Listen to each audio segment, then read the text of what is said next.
What is this? I hear that you come to me for a story.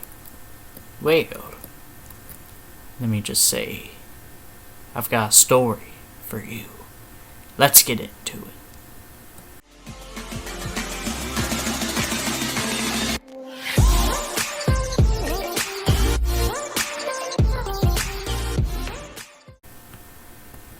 It was 1942. It was a cold night that night. I was told that it was suicide, but I couldn't get it out of my mind that there was something more to this equation. Just kidding, not really. It was actually in the summer of 2012. My family had just taken a vacation. Well, we had just started a vacation to the sunny state of Florida, and I will never forget this trip. Not only was it my first time flying on an airplane, but I also learned an extremely valuable life lesson. My family is originally from Florida on my mother's side. Because of this, I still have a very large amount of family that still lives in the state, and they're willing to let my family from the Midwest stay in one of their homes free of charge. The property we stayed at for the majority of our trip was on a small island just across a bridge from Palmetto, Florida. My relatives live down a gravel road with 4 houses on it. My Floridian family owned 2 of the houses. Both stayed on one side of the road. My Midwestern family stayed in the house that was further up the road, where my native cousins stayed at the house that was closer to the water. One of the people that came with us from my Midwestern family is named, well, we'll call her Gabby. Gabby is about 9 years older than me.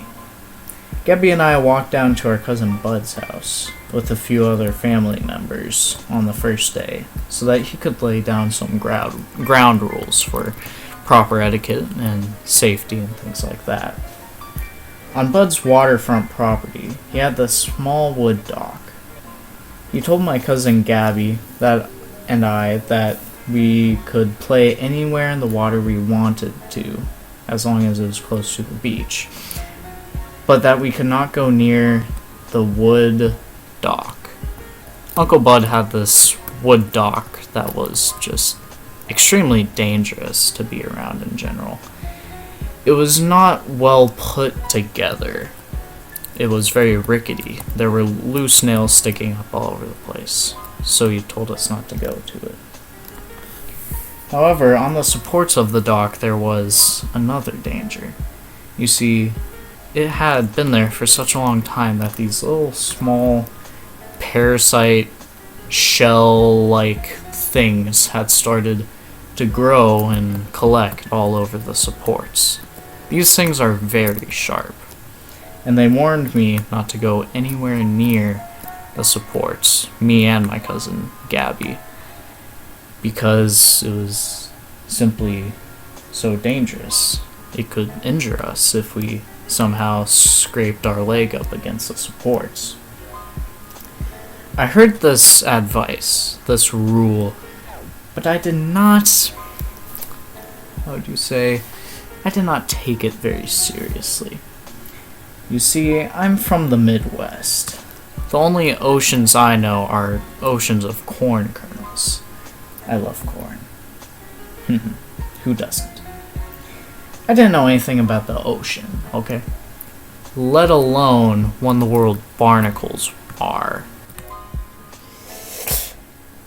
Well, the next day, the day after we arrived in Florida, my cousin Gabby and I went down to the beach next to my cousin's house. We played in the sand, and we splashed around in the water, as any cousins would. We even made sandcastles, but we couldn't help except to keep looking at the old rickety wooden dock. We remembered the warnings, but if we didn't walk on the dock, how dangerous could it really be? We saw these small specks that were moving all over the dock, and after taking a closer look, we realized that they were snails. Yes, a family of snails. Gabby and I just couldn't resist adopting these small snails and keeping them as makeshift pets for a couple of minutes. We both went into the water by the dock to have fun playing with our newly made friends. After we had said goodbye to our pet snails, we walked out of the water and discussed going back to where we lived, where we were currently lodging. It was getting around 11 a.m., I believe, that June afternoon in 2012. But while we were talking, my cousin Gabby noticed a red spot on my leg. After looking closer, she saw that I had a very, very deep wound in my leg. So deep that we later found out that it was barely just not deep enough to reach bones. It was very, very deep. She quickly had me take off my shirt and applied it as a tourniquet, which she learned in what's basically a version of the Girl Scouts. I don't know the reason that my cousin noticed that I had this scar in my leg, even to this day, before I did. She noticed that I had this big wound scar in my leg before I did, and I really can't tell you why. I have a theory that it may have to do with the salt water just rushing into such a big wound so fast that it kind of, stunned the nerve so much that I couldn't feel it, like the salt water numbed it. Either way, I don't know. I still do not know. Long story short, I had to go to the hospital. Yikes. I was a silly child, you see, and I thought that Florida was basically in the middle of the Amazon forest.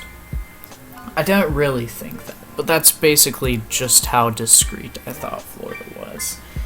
I had legitimate concerns that my family would have to take me to a witch doctor to heal me, because I did not think that this small island off the coast of Florida would be able to have proper medical equipment. It may sound ridiculous, but remember, we were all 6-year-olds at one time. While I was in the hospital room, on the bed, I thought I was on my deathbed. So much so that I turned to my mother and told her the clothes I wanted to be buried in. It's so unbelievable to this day, just how ready I was, just how prepared I was for death, even though I was nowhere near death. But I was ready for it. I told her what clothes I wanted to be buried in, where I wanted to be buried. But when I was able to walk out of that surgical room, man, I was happy. I was so relieved that I was alive. I started to sing soon and very soon, because I was so grateful to be alive. And by the way, just in case you guys think I have a horrible family, they told me many, many times I would be fine and I wasn't gonna die. I just ignored them. So yeah, just in case that thought crossed your mind. But again, the strangest part about this whole story is that I didn't feel pain the entire time. Not even a bit. From when I got the initial wound to when I had the stitches put in, which, if you don't know how stitches work, they basically sew your leg back together, like how you would sew a shirt, just a bit more professionally and sanitary. Don't worry, they numb your leg up first, and the numbing is the only part that's supposed to hurt. But the numbing didn't even hurt. I was just completely painless the whole time. And it still puzzles me to this day. The whole experience of that family trip to Florida basically ended up being ruined. I mean, I couldn't swim in the Gulf of Mexico. I couldn't do a couple of things where we went to SeaWorld and Disney World. And I always had to be careful not to split my stitches. Thankfully I didn't, and I ended up going back 2 weeks later to get my stitches out. And then I went back home to the Midwest, where I belong, and corn. And I locked myself in my room and I was afraid to go outside. I wish that was a lie, but it really wasn't.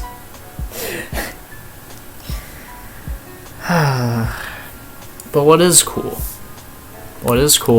is that through I will always remember the experience, not only because of the scar that is still in my leg, but also because we still have the gauze, the original gauze and stitches from when I had to get stitches, and that's just really cool that we've been able to keep track of it these past 8 years.